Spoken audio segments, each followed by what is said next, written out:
We're going to switch gears just a little bit, though, and bring in State Senator Rosemary Bayer. She is with Michigan's 12th district, my district, included in that, Kegel Harbor. Thank you so much for being with us here on the Oakland County Megacast. Oh, you're so welcome. Thank you for having me again. So, are you ready for the holiday weekend? Do you have big plans? What are you going to be doing? Planning is different these days. That's for sure. A lot of times the things that we would have done, parades are one of my favorite things.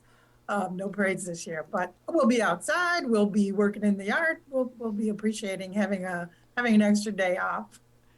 An extra day off is always good. I know it's going to be a different Labor Day. If we could just go ahead, I'm going to dive in deep here because I know that you're a part of the preparedness task force for the nursing homes, and they came out this week with the recommendations. Can you fill us in on what it was like to be a part of this task force and some of the decisions that were made or the recommendations, and what's the next step? It was phenomenal. Honestly, it was one of the best experiences that I've had working with a team, and especially in this role. The people that were on the task force, it was an incredible amount of experience and expertise in this space. It just felt fantastic to be a part of it. And when we started off, there was an outline that was provided to us. Here's kind of the things we think you all should be working on, and send us back these 4 categories. And this was our first introduction to each other. And we really had only 5 weeks in this first meeting. And more and more people started saying, I joined this because of trying to improve the quality of life of people in nursing homes. And so many people said that became a major focus. It wasn't even on the original list, but it became a major focus. And you can see that it's almost half of the recommendations came out of the quality of life work group, which was the one that I got to work on. So yeah, it was just phenomenal. I was really, really happy with the work and the outcome. Senator Rosemary Bayer with us. She is from Michigan's 12th district, with us on the Oakland County Megacast all throughout the local area. You're also very much involved in education issues in the state of Michigan, and recently there's been a new online education bill that's currently working its way through the state. Could you take us through some details on what that bill pertains to? Sure. Hi, Kyle. Yes, we have had a lot of different education bills that have been entered into the system over the last month or two. And the set that just passed out of the Senate and the House I did not vote yes on those bills. And we have a tendency in our state government right now to, everybody cares a lot about this topic. I'll start with that. I mean, there's a strong value in our state government to really put a focus on education, doing the right thing for the kids, as well as the teachers and the whole system. But we also, because of that, there's a lot of people that believe in too much oversight, too many controls and too much oversight, in my opinion. So for this year, given that we're in a special place, right? We have lost 6 months, which is way more than we've had to deal with in the past, starting with that, not having the resources that we need to meet all the safety guidelines, to have everyone come back to school, not having the experience using the online tools. I mean, there are so many barriers to having a successful start and a school year that's like the years in the past. And so having things like standardized testing, the first set of bills that I was a part of, we eliminated standardized testing for this year because it doesn't even make sense. I mean, nobody is where they would expect to be right now. And this is something that takes a lot of time and a lot of stress for teachers and students and families. We don't need that right now. We need to make things easier for kids so they feel comfortable going back to school in probably a completely different way. It's almost certainly in a completely different way. Even if you're going back in person, you're going to be 6 feet apart, you're going to be wearing masks, all these other controls. So some of those things, standardized testing, the A to F grades for schools don't make sense this year. The 3rd grade reading doesn't make sense for this year. The teacher evaluation based on standard tests, I mean, all those things.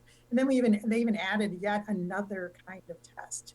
So too much extra load when we should focus on how do we help teachers and students And part of it was the special ed piece too, which was not adequately taken care of in there either. Work to be done, work underway. Yeah, and can you talk a little bit more about that? Because I think that's one area that's not being addressed at all. The students that are part of the special education programs, because we have regular kids that are struggling with remote learning and trying to get through this pandemic. What is the impact on our students that do require additional needs? What's that looking like? Can you tell us where the talks are on that? Thanks, Ronnie, for that question, because this is really close to me. We are still really trying to work on how to do this. We don't have enough resources. So I'm frustrated that we didn't have better coverage for it in the first, the current set of bills.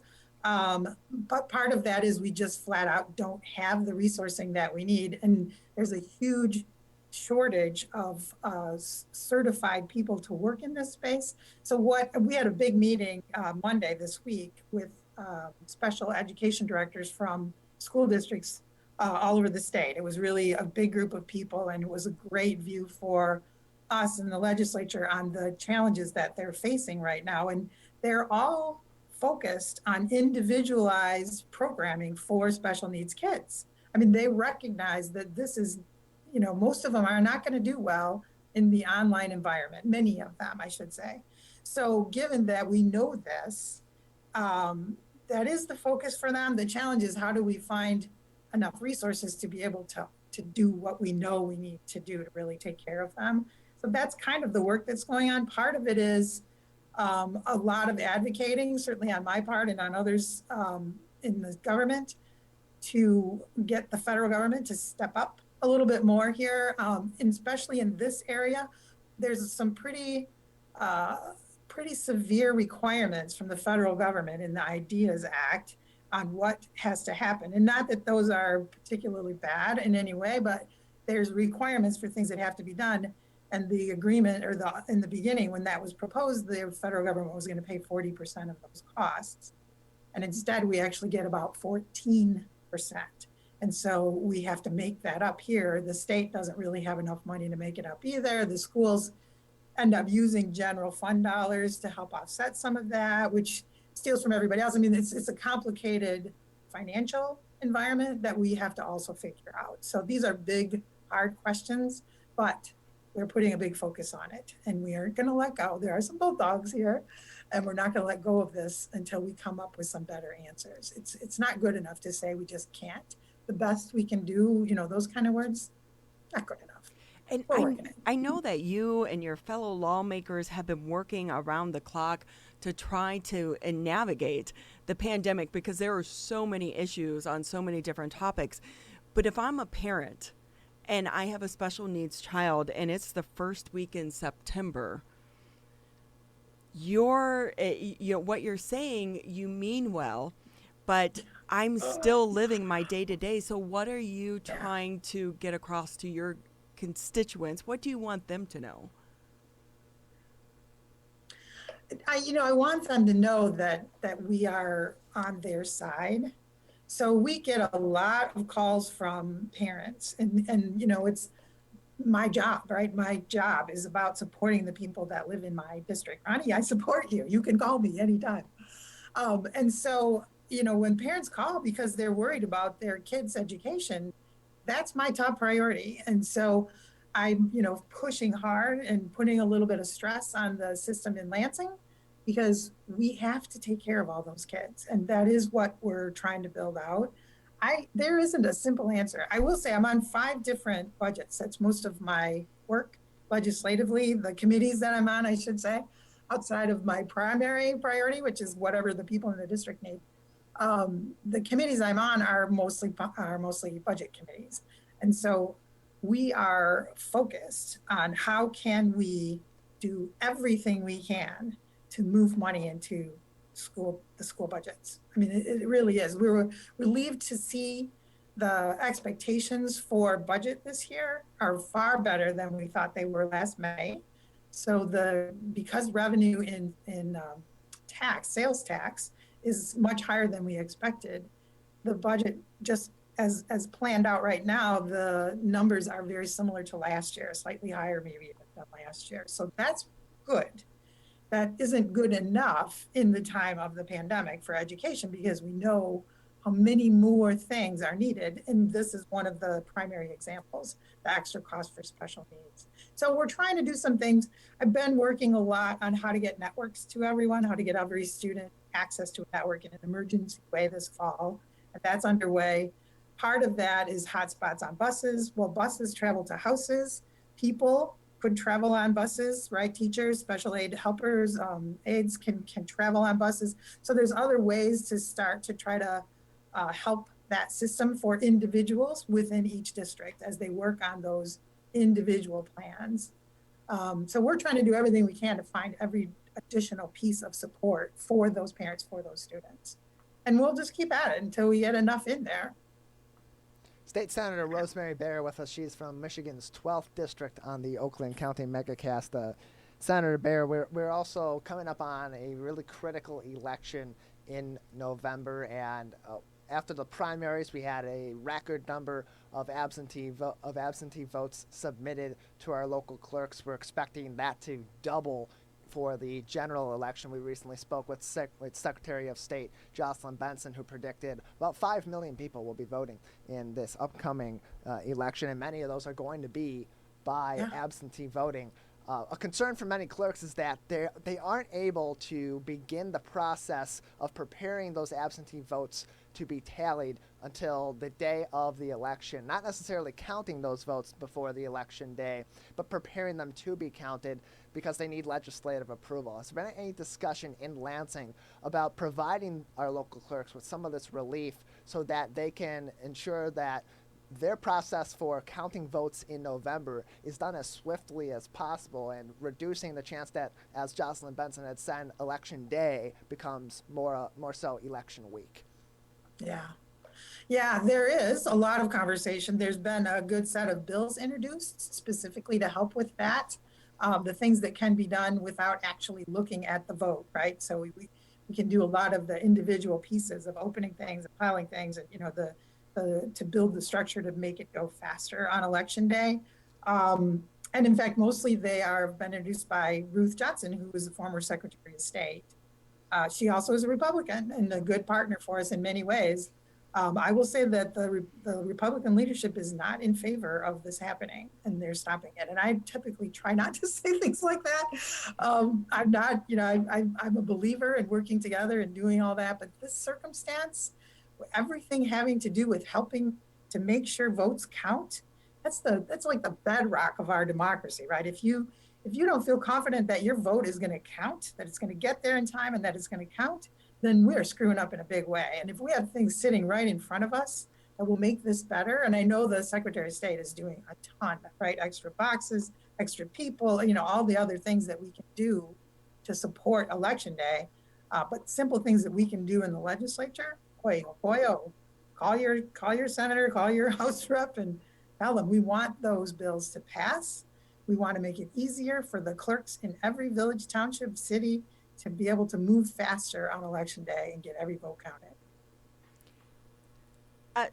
State Senator Rosemary Bayer with us here on the Oakland County Megacast, Michigan's 12th district, which does include Sylvan Lake, Keego Harbor, and points north of us as well. I love your background and your passion for women and encouraging females to get into the STEM industry.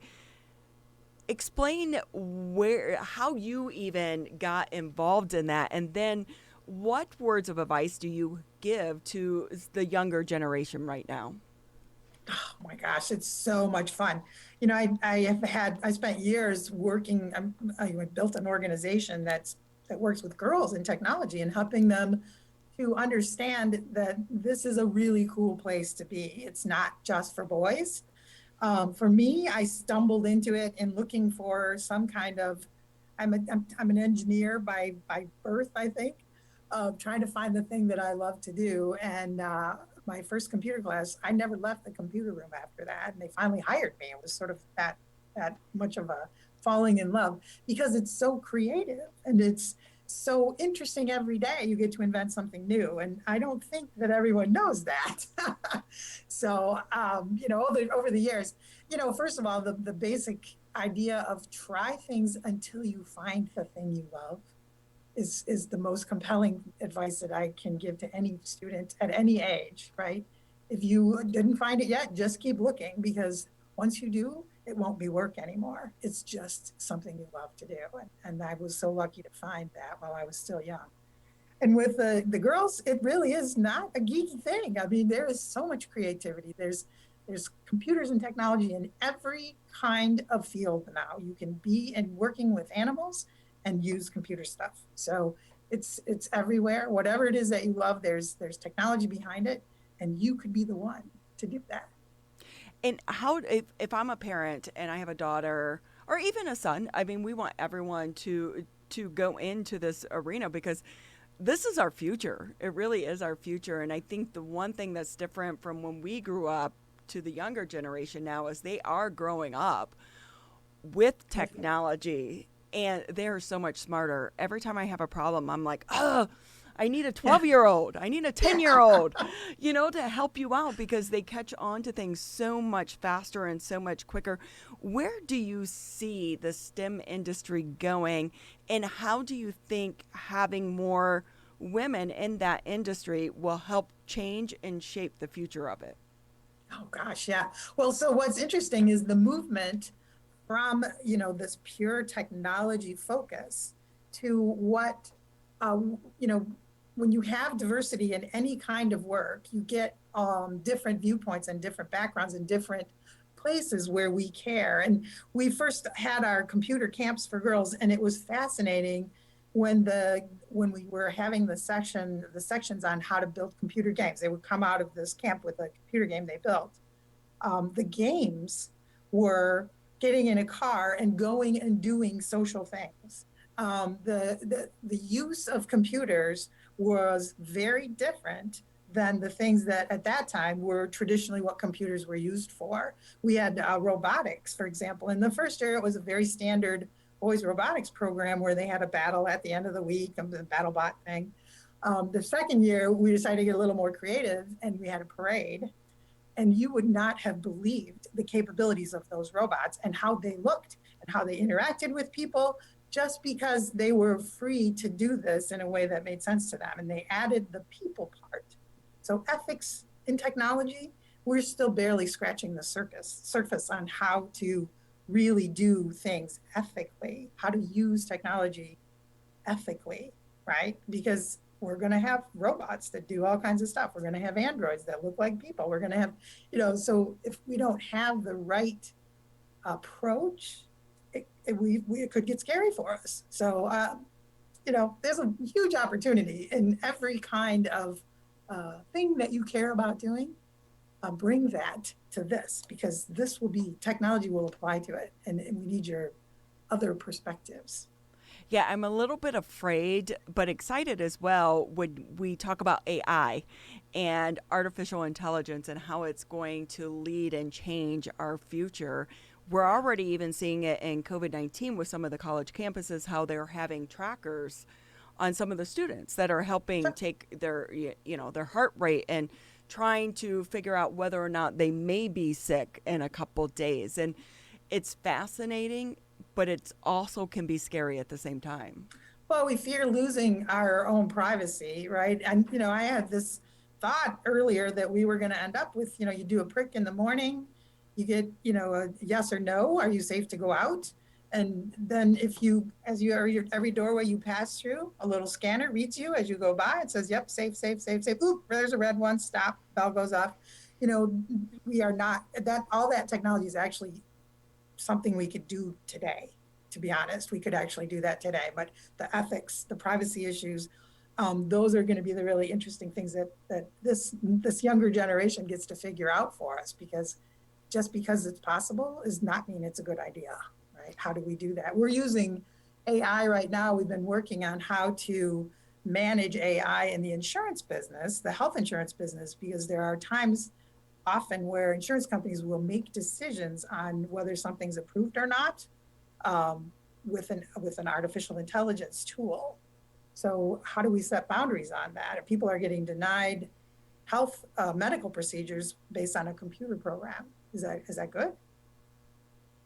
Don't know. It's never an easy answer, right? Right. Just a couple more minutes here with you. But before we go, I'd like to get your take on the announcement from the CDC coming out today that states should anticipate a vaccine for COVID-19 on November 1st. Your thoughts on that?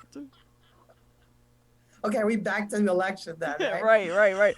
Yeah, the timing, I think we all can read between the lines and get the politics involved in that, right? I know. So the fear is just like so many other things that have been announced in that way coming from the federal government.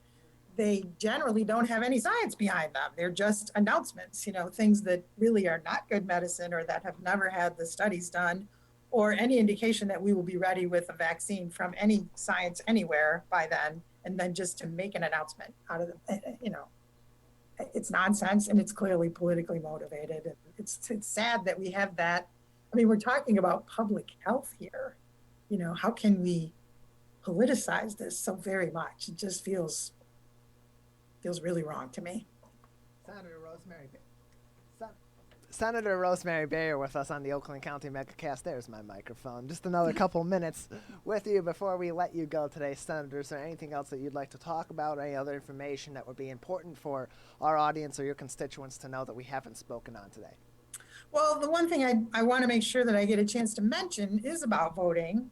So because we had more than 6,000 people whose vote did not count in the primary because the ballot was late getting there. So we want, because of the pandemic, of course, we want people to vote at home, but it's really important that you do it early, right? And that you either carry your ballot to the ever increasing number of drop boxes, right? It's getting easier and easier to put your ballot in a local drop box or mail it before October 10th. I mean, get it done. If you haven't applied for your absentee ballot, do that right now. As soon as it comes, vote. It's not going to change by sitting there on the counter. So get your voting done. Put it in the mail or drop it in the box and make sure your vote counts. That is a good word to leave you with on today. We appreciate so much you taking time out of your busy schedule to chat with us on all things related COVID-19 and the good work that you are doing. And thank you for your effort on the nursing homes. That is just not an easy topic to try to address. And I'm sure you heard some really heartbreaking stories throughout. I have one. My mother. That's how I got involved. Oh, and is she still in the nursing home now? Or She is. She's going to live there, the rest of her life. And so we've been feeling all the frustrations. So I hear about it from our constituents and I live it myself every day. So it was really important to me. And I was really happy to be able to be a part of it. Yeah. Well, thank you. Thank you for what you do for our community. And I'm wishing you and your mother stay safe, stay healthy. And I hope that she is doing okay in the nursing home that she is.